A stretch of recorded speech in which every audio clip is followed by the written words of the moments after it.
Aurora Sterling spent her whole life selling a luxury dream until she walked into the neighborhood her family quietly broke. Tomorrow, she's expected to stand on stage and praise a building she knows is an empty shell and a public lie. With cameras rolling and her father watching, will she protect the Sterling name or burn it down in front of the world? Before we dive in, make sure to hit subscribe, tap like and share this video. The more voices we reach, the louder these stories become. And drop your city in the comments. Let's see where love finds us. Aurora Sterling felt the weight of every eye in the room, and none of them really saw her. Crystal chandeliers spilled light over her, catching on the champagne gold dress, hugging her thick, curvy frame, tracing every soft line of hip and waist and the swell of her chest. Someone had spent an hour sculpting her into this. Hair in loose, expensive waves, skin glowing, lips glossed just enough to look effortless. Her body had become a talking point, a marketing asset. Accessibly sexy, her PR team called it. She smiled when she was supposed to. She laughed when the old men in tailored suits made tired jokes. She tilted her head the way the media coach had shown her, so her jawline looked sharp and her eyes looked soft and grateful. Aurora Sterling, the heiress, the face of Sterling Holdings, the girl in the glass tower. And that is why, she heard herself saying into the microphone, we're committed to building a future where luxury meets responsibility. Her voice rang smooth and steady through the ballroom, polished from dozens of rehearsals. Inside, her heart was pounding so hard she could hear it over the polite applause. She could feel her dress pressing into her ribs, the boning a cage she'd voluntarily stepped into. Aurora's gaze skimmed the crowd. Board members, influencers, politicians, people who knew her name, her net worth, the shape of her body in 100 tabloid photos, but not the sound she made when she finally exhaled in an empty room. At the back, near the gilded doors, she caught a figure she didn't recognize. Not in a tux. Black suit, simple white shirt, no tie. Broad shoulders, dark brown skin, hands resting in front of him, fingers loose but ready. His eyes weren't on her like the others. They were on the room, the exits, the small tensions. Security, she registered. And yet, for a heartbeat, she felt more seen by that unreadable gaze than by all the cameras pointed at her. Thank you, she finished, stepping away from the podium. More applause. Her father's satisfied nod from the front table hit her like another chain locking into place. She smiled. She waved. She moved through the sea of perfume and cufflinks until she reached the champagne tower, set her untouched glass down, and kept going. No one stopped her. No one ever did. They trusted she'd circle back, the obedient daughter orbiting the center of her father's universe. Aurora slipped past a cluster of donors, pushed through the French doors, and stepped onto the balcony. Cool air hit her flushed skin. The city stretched out below, a soft roar of traffic and life and anonymity. Out here, the music was muffled, the applause a fading echo. She rested her forearms on the railing, careful not to wrinkle the fabric, and let her face fall out of its practiced shape. Her reflection stared back in the glass, thick and soft and shimmering, like a woman sculpted from warm cream and poured into gold. The magazines called her unapologetically curvy. The brand documents called her approachable sensuality. None of their words fit how she actually felt, like she was always too much and somehow never enough. 7 minutes. The voice came from behind her, low and steady. She jerked, fingers tightening on the railing. Turning, she saw him, security, standing just inside the doorway. Up close, he seemed even bigger, his shoulders filling the frame, the city lights catching faintly on a small scar above his brow. "Excuse me?" she managed. "You've got about 7 minutes before someone notices you're gone," he said. 10 before your father sends a search party." There was no deference in his tone, just an observation. It was jarring. "You keep track of everyone like that?" Aurora tried for lightness, the social script sliding automatically into place. "Just the ones the whole night is built around." His gaze flicked briefly past her, towards where the ballroom glowed, and the ones who look like they can't breathe. Her stomach tightened. "I'm fine." His eyes returned to hers, and for the first time that night someone looked at her like she was a person and not a headline. "I'm sure you are, Miss Sterling," he said quietly, "but your hand's shaking." She glanced down. Her fingers, still curled around the railing, trembled faintly. She unclenched them, annoyed at herself. "Who are you?" she asked. straighter than she meant to. "Caleb Grant," he replied. "Contracted security. I'm lead on your event tonight." "Right." She folded her arms, suddenly aware of how the dress hugged her. Men usually stared. At her chest, at her hips, as if all of her existed below her collarbones. Caleb's gaze stayed on her face, steady but not invasive, like he was waiting to see which version of her would show up. "You were standing by the east doors," she said. "When I was speaking." "I was," he confirmed. "You didn't clap." The corner of his mouth twitched. Hands were busy. Guy in a navy suit was trying to slip past our credentials check. Her lips tugged despite herself. "And here I thought my speech just didn't impress you." He turned fully toward her then, leaning one shoulder near the doorway, but not blocking it. "You don't actually want an honest answer to that," he said. Something irritable and reckless inside her woke up. "You don't know what I want." "Maybe not," he shrugged. "But I know the look of someone reciting lines instead of speaking." A flush rose in her chest. It was a prepared address. Everyone does that. "I've guarded politicians," he said. "CEOs, actors, people who lie for a living and call it strategy. They can make the lines sound like they're carved out of their bones." His eyes softened just a little. "Yours sounded like they were carved out of somebody else's expectations." She should have shut him down. She should have reminded him who was paying for his presence tonight. Instead, the words hit something too tender. "Easy to say that when you don't know anything about my life," she said, chin lifting. "You see me for 5 minutes and think you can read me?" "Didn't say I could read you." He folded his hands loosely again, almost as if to show he wasn't a threat. "I just notice things." "Like what?"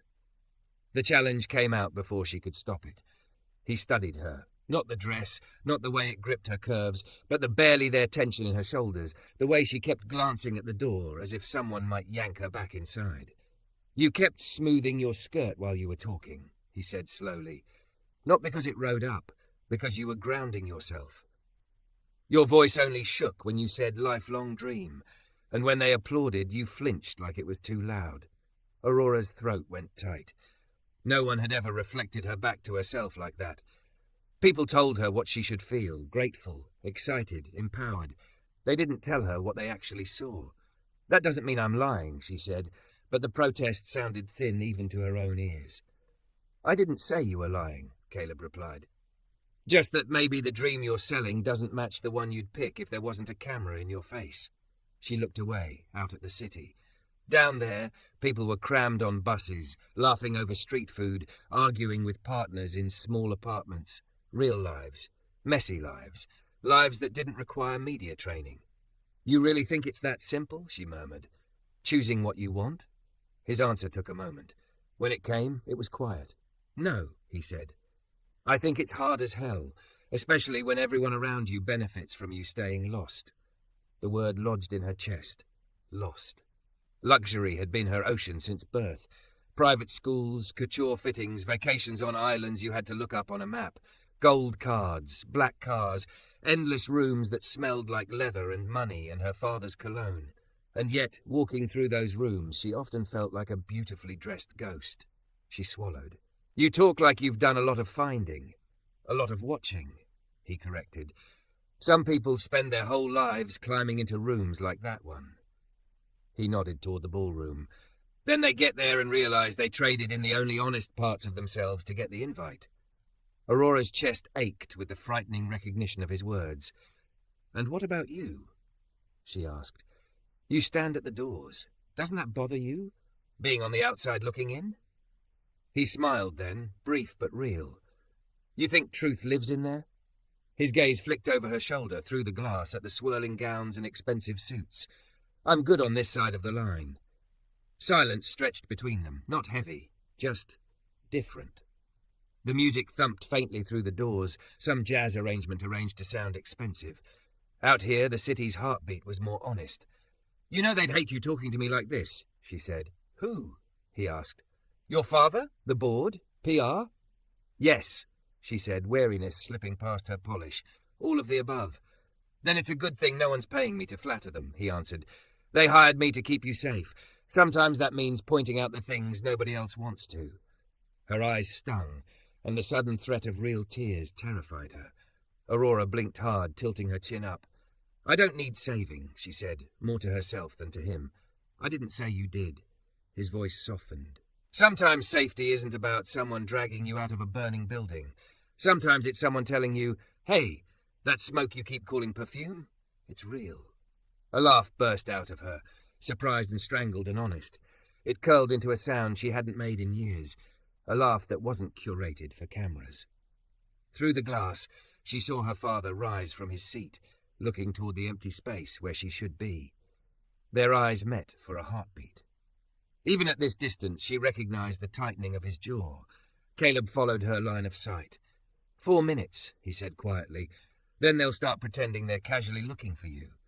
She nodded, but her feet didn't move.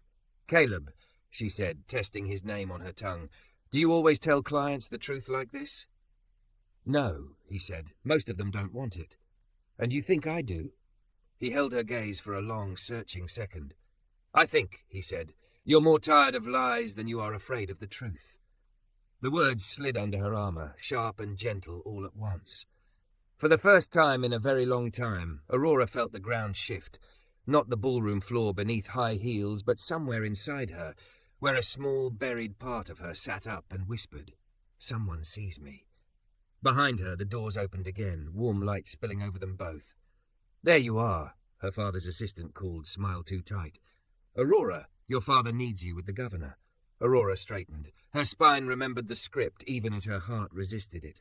She gave Caleb one last look. Thank you, she said quietly, for noticing things. He dipped his head, not in the polished, deferential way she was used to, but like an acknowledgement between two equal human beings. Anytime, he replied. Just remember, luxury can dress up anything. Truth can't. It either fits or it doesn't. She carried those words back into the ballroom like a secret, the glittering room suddenly a little less blinding, and her own reflection in the glass just a little bit less of a stranger. Aurora woke with a headache made of diamonds, not the pounding of too much champagne, she'd barely sipped any, but the dull ache that came from smiling for 3 hours straight while strangers measured her worth in handshakes and donation pledges. She lay still in the dark of her penthouse bedroom, silk sheets soft against her skin, the quiet hum of the city filtering through triple-glazed windows. Her body was heavy, every curve sinking into the mattress. Her mind, however, was wide awake, replaying a voice she wasn't supposed to remember. Maybe the dream you're selling doesn't match the one you'd pick if there wasn't a camera in your face. Aurora threw an arm over her eyes and groaned. Stop thinking about the security guy, she muttered to herself. You have a full day of people who actually matter. Her phone lit on the nightstand. 6:02 a.m. 3 messages from her father. 2 from PR. 1 calendar reminder. Brand alignment breakfast. 8 a.m. Aurora exhaled and rolled out of bed. Her reflection watched her from the floor-to-ceiling mirror. Hair a little wild, last night's mascara smudged, curves relaxed without the warlike armor of shapewear. Softer, realer. She touched the glass, fingertips leaving faint prints that someone would wipe away later. By 8, she was in the private dining room off her father's office, poured into a cream blouse and high-waisted pencil skirt that hugged her hips like a contract. Her stylist had tamed her hair into loose, strategic waves again. She could already feel the beginning of the mask sliding back into place. Victor Sterling sat at the head of the table, silver hair perfectly groomed, cufflinks gleaming. 2 board members flanked him, both men in their 50s, both looking at Aurora like she was a successful marketing campaign they'd invested in. Aurora, her father said, standing to kiss her cheek. His cologne wrapped around her like an expensive fog. You were flawless last night. Thank you, she replied automatically, taking the seat beside him. We trended, one of the board members announced, sliding a tablet toward her. Clip of your speech has already hit 400,000 views. Comments are through the roof. Aurora glanced at the screen. Her own face stared back, perfect lighting, perfect angle, dress sparkling, caption screaming, luxury with a conscience. Aurora Sterling promises a new era. She skimmed a few comments, queen of curves and corporate change, finally an heiress with a heart. I'd let her ruin my life, TBR. Her stomach twisted. Engagement is up 15%, PR added, dialing in via video tile. especially with the relatable body demographic. They love that you're not a size 0. It's very on brand for authenticity. She's proof you don't have to starve to look like success, a board member joked. The men laughed. Aurora's smile stayed frozen. She felt something hot and ugly crawl up her throat. Her father chuckled. Careful, you'll get us cancelled, he warned lightly. It's fine, Aurora cut in, voice cool. My thighs can take it. They're very resilient. They laughed again, relieved. The comment slid off them. It landed inside her like a brick. As long as the message sticks, the PR woman continued, oblivious. We're finalising the Truth in Luxury campaign. Charity initiatives, scholarships, maybe a partnership with one of those community centres your company sponsors on the south side, Victor. We'll see, he said. The signage is there. That's what matters for now. Aurora's spine stiffened. They're not open yet? She asked. I thought the community hubs launched months ago. Victor waved a hand. Red tape. We'll get there. The important thing is we've announced the commitment. Perception moves faster than permits. But people are waiting for those spaces, she pressed, surprising herself. Kids, families. It's not just a backdrop for a campaign. Her father's gaze sharpened. We will deliver, he said, voice firm.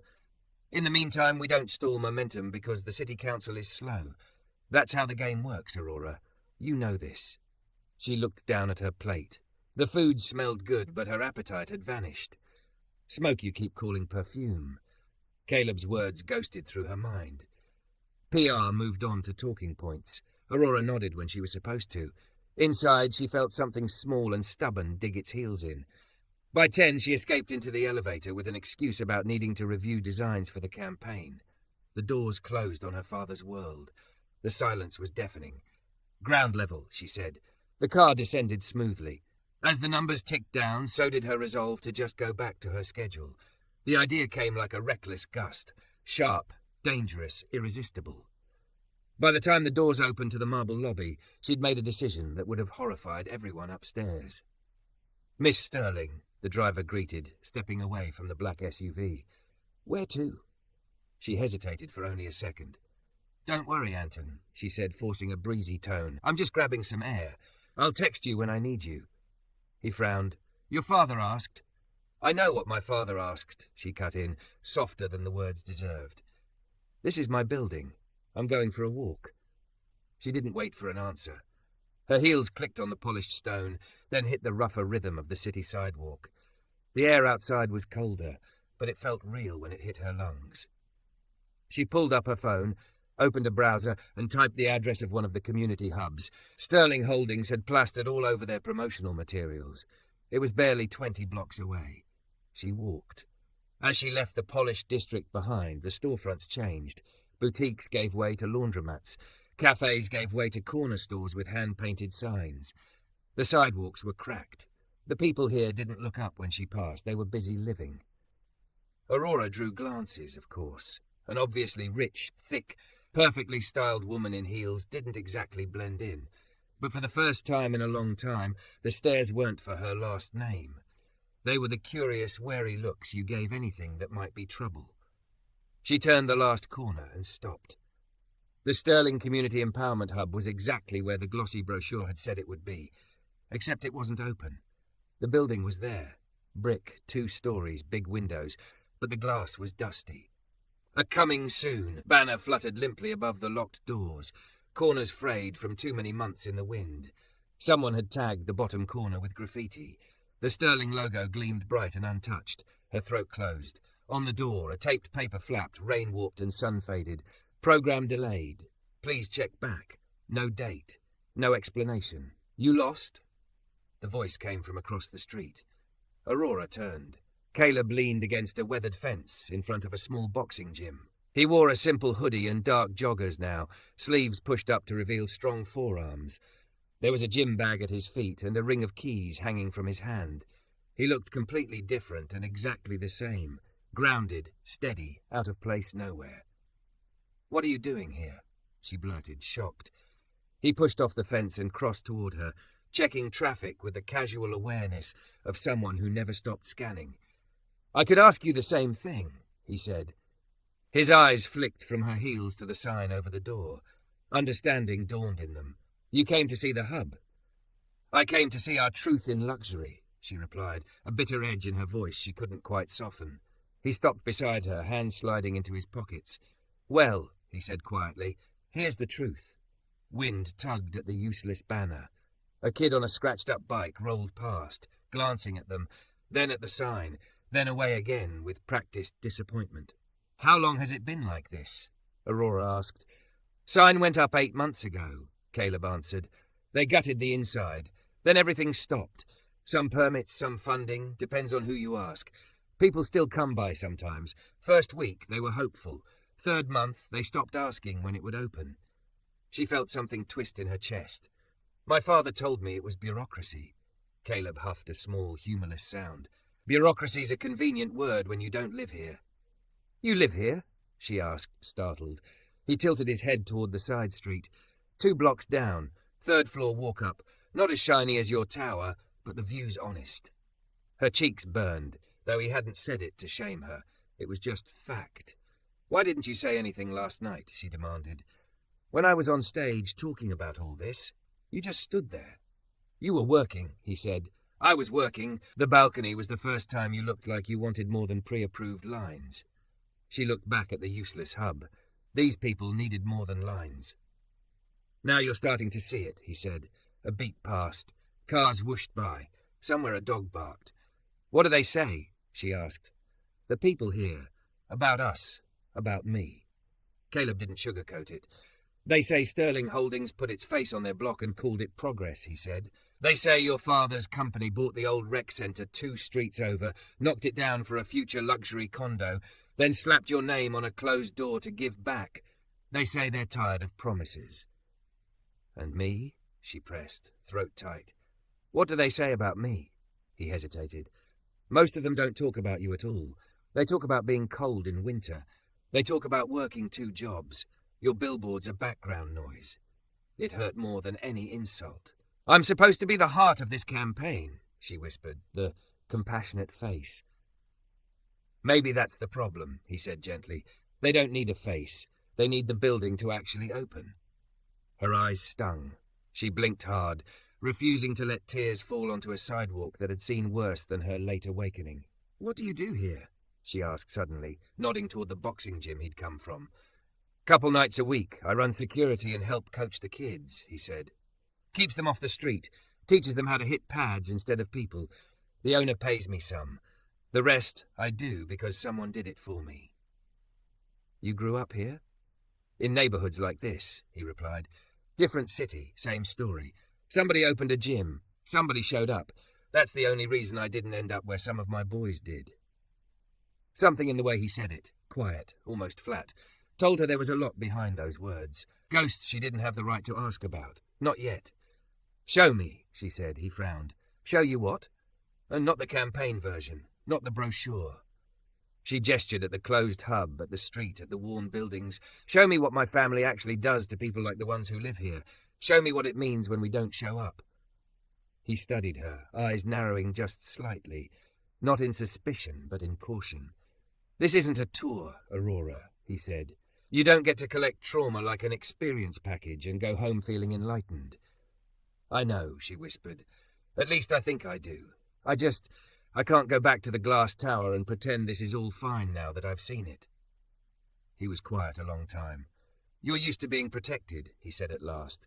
From bad press, from hard truths, from ever being the one who has to sit in the discomfort. Yes, she said. The admission felt like peeling off a layer of skin. And I'm tired of it. I don't even know who I am under all that. The wind picked up, tossing a lock of hair across her face. Caleb reached out on instinct, then stopped, hand hovering just shy of her cheek. He let it drop. Okay, he said finally. If I show you, it's not as Miss Sterling doing a site visit. It's you as a person, walking into places your last name has hurt and helped. You listen more than you talk. You don't promise anything you're not ready to fight for. And you understand that once you see it, you can't unsee it. You can't go back to pretending ignorance is innocence. Her heart hammered against her ribs. Fear and something like relief warred in her chest. I don't want to be innocent anymore, she said. I want to be honest. For the first time since she'd met him, his expression softened fully. a small, real smile curving his mouth. Truth isn't pretty, he warned. She glanced at the locked doors, at the wasted sign with her name, at the street full of lives untouched by her carefully curated speeches. Neither, she said, is luxury that's built on lies. Caleb nodded once, like they'd just signed something that mattered more than any contract her father could draft. Then we start here, he said, with a place that was supposed to belong to them and doesn't, and with you, figuring out who you are when no one's applauding. Aurora drew a breath that didn't feel like it belonged to the brand, but to herself. For the first time in a long time, she didn't feel like a girl lost in a glass tower. She felt like a woman standing at the edge of a truth that might finally set her free, or burn down everything she'd ever been told to protect. Aurora didn't sleep that night. The city outside her windows glowed and pulsed, but up in the glass tower the air felt thin. She sat barefoot at the long dining table no one ever used, her laptop open, the official talking points glowing on the screen. Truth in Luxury launch remarks. Every line was perfect. Every sentence had been massaged by PR, legal and branding. None of it sounded like her. A second document blinked beneath it. Empty except for a single sentence she'd typed and deleted 3 times. My name is Aurora Sterling, and I have been lying to you. Her chest squeezed. She dropped her head into her hands, fingers digging into her hair. The day replayed in her mind. The dust on the hub's windows, the warped sign, the kid on the bike who didn't even bother to be disappointed anymore. The way the mothers at the boxing gym had looked at her when Caleb introduced her simply as Aurora. He hadn't said her last name. He hadn't needed to. One woman, arms crossed over a faded t-shirt, had stared hard at her. You that girl from the videos? She'd asked. The one saying this place was already helping our kids? Aurora's stomach had flipped. I recorded that segment before I knew it wasn't open yet. Must be nice, the woman retorted. Helping people you never meet from buildings you never set foot in. Aurora had felt the burn of shame rise hot and fast. For a second, she'd wanted to hide behind the familiar script. Permits, red tape, corporate delays. She'd inhaled, and Caleb's presence at her side, solid and quiet, had steadied her. I'm sorry, she'd said instead. No excuses, just the truth. We used you as a backdrop. We shouldn't have. The woman's eyes had glistened. My boy counted days on a calendar till that place was supposed to open, she whispered. Then he stopped. Kids notice when grown-ups lie, you know. Aurora hadn't had an answer. Caleb's hand had hovered near her elbow, not touching, but there, like a railing you didn't have to grab to know you could. Now, hours later, the weight of all of it pressed down on her. Her phone buzzed beside the laptop. A message from an unknown number. Caleb, got your number from your driver. Hope that's okay. Just checking you got home safe. She stared at the simple text, something loosening at the base of her throat. Her thumbs moved before she thought. I'm home. I don't feel safe in it, but I'm home. There was a pause. She imagined him somewhere in his walk-up, leaning against a wall, phone in his big hand. Truth will do that. It shakes what's not solid. Tomorrow is the launch. They want me to stand on a stage and praise a building that's empty. Again. Dots appeared, vanished, appeared again. What do you want? She looked at the empty document. At her own reflection faint in the black window glass. Thick body wrapped in a robe, hair messy, makeup smeared, none of it curated, and yet more her than any billboard. Aurora, I don't know how to want anything that isn't pre-approved. The reply came fast this time. You knew enough to walk 20 blocks in heels today. You knew enough to listen instead of defend. Start there. Her eyes blurred. She blinked the tears away, swallowing the lump in her throat. If I tell the truth tomorrow, I'll burn a lot of bridges. Caleb, the ones built on lies are supposed to burn. She sat with that for a long time. Then she opened the empty document again, exhaled and began to type. The launch event was set in a smaller ballroom, all white and gold, and strategically placed photos of smiling children against a backdrop of the Sterling Community Hub logo. Screens played a sizzle reel on loop. Aurora speaking, stock footage of kids in tidy uniforms, shots of neighborhoods that looked suspiciously cleaner than the one she'd walked through. PR fussed over the angle of her blazer. Her father checked his watch, his jaw tight. You look tired, Victor murmured, smoothing an imaginary wrinkle from her sleeve. Late night? Thinking. she said. He chuckled, misunderstanding entirely. Leave that to the board. Today you just have to look like Hope. She swallowed. And if I want to be more than that? His hand stilled. For a moment the mask slipped and she saw the steel beneath. Aurora, he said quietly, this company has given you everything. Name, status, a platform. Don't mistake a momentary crisis of conscience for clarity. The world doesn't work on feelings, it works on strategy. Her chest went cold. So all of this, the hubs, the scholarships, it's just strategy? Everything is strategy, he replied. The good you do is real enough, but how you tell the story of it is what keeps the doors open. Do your part, and I'll do mine. What she didn't say, your part is making sure those doors never fully open if they don't fit your margins. The event coordinator signaled. Cameras adjusted. Microphones were tested. The governor's representative took her seat. Caleb stood near the back wall in a black suit, posture relaxed but alert. Their eyes met across the room. He didn't nod, didn't smile. Just looked at her like the answer to his text, "What do you want?" was about to step up to the podium. Aurora, her father said, leaning in, voice low. Stick to the script. Today is not the time for improvisation. Her heart hammered. Her hands trembled as they handed her the branded note cards. She walked to the podium, heels muffled by plush carpet, cameras tracking her every move. Lights, faces. The familiar stage fright rose.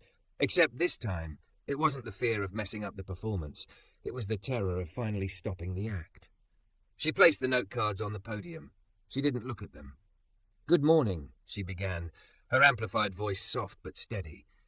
My name is Aurora Sterling. The room leaned in. This was standard. For the past year, she continued, I've stood on stages like this and talked to you about truth in luxury.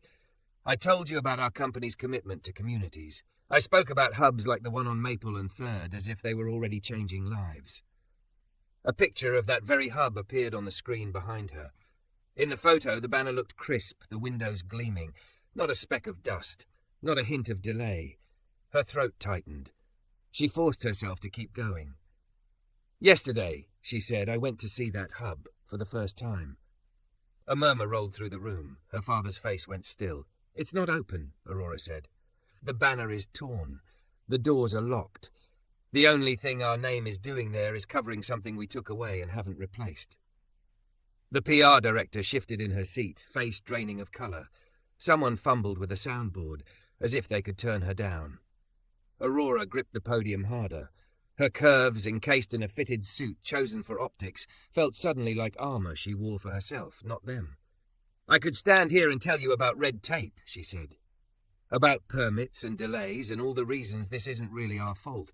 That's what my talking points say. A few reporters glanced at one another. Cameras zoomed closer. But that would be another lie. And I'm tired of lying for the sake of luxury. Her voice shook, but she didn't stop. We use that neighbourhood as a prop, she continued. We use those families' hope as marketing. We put my face on a building that doesn't exist yet in the way we promised. That's not truth in luxury, that's a very pretty lie. Victor Sterling's hand clenched on the arm of his chair. Aurora, he ground out, barely audible. Enough. She looked at him. For the first time, she didn't see the man who controlled the narrative. She saw someone afraid of losing it. No, she said softly into the microphone. It isn't. She turned back to the room. So here is what I'm committing to today, she said. Not as a brand ambassador, not as the Sterling name, as a person whose image has been used to sell these promises. She inhaled, Caleb's steady gaze grounding her like a hand on her back. Every cent of my personal trust fund allocated for reputation initiatives will be redirected to finishing the Maple and 3rd hub and staffing it for at least 3 years. Effective immediately. The luxury condo project that demolished the old rec centre will be paused until a new space is secured and open. And I will not appear in another campaign about community work until I've spent time in those communities as something other than a prop. The room exploded. Voices, flashes, a flurry of questions. Her father rose halfway out of his seat. You can't unilaterally, he began. She met his fury with a calm she didn't know she had. I've already signed the transfer papers, she said. You taught me to do my homework, remember? He stared at her like he didn't recognize his own daughter. Why? He demanded, hurt and rage battling in his eyes. For what? To impress people who will still tear you apart online tomorrow. Aurora swallowed. For a heartbeat, she felt 8 years old again, desperate for his approval. Then she thought of the boy who'd stopped counting days on his calendar, of the woman who'd said, "Must be nice, helping people you never meet." Of Caleb, straight-backed in the shadows, a quiet witness to the choice she was making. "I'm not doing this for them," she said. Her voice didn't shake now. "I'm doing it because I have to live with myself when the cameras are off. I've been lost in a life that taught me this story mattered more than the truth. I don't want that anymore." Reporters shouted questions. Security moved, uncertain whether to intervene. PR looked like they might faint. Caleb didn't move. He just watched her step away from the podium. One step, then another, without the mask she'd always worn. There was fear in her eyes, yes, but also something else. Something steadying. Something like peace. The hub opened 61 days later. The paint was still drying in some rooms. The computers were donated but functional. The gym floor squeaked. The after-school program had a waiting list by the end of the first week. Aurora stood inside the doorway in jeans and a soft sweater, her curves unsculpted by shapewear, hair pulled back in a simple ponytail. No cameras had been invited this time. The only photos being taken were by parents proud of their kids. She watched a group of teenagers circle heavy bags, gloves thudding, laughter sharp and bright. In the corner, a tutor leaned over a math workbook with a child. The building smelled like paint and hope and sweat, a familiar voice said behind her. She turned.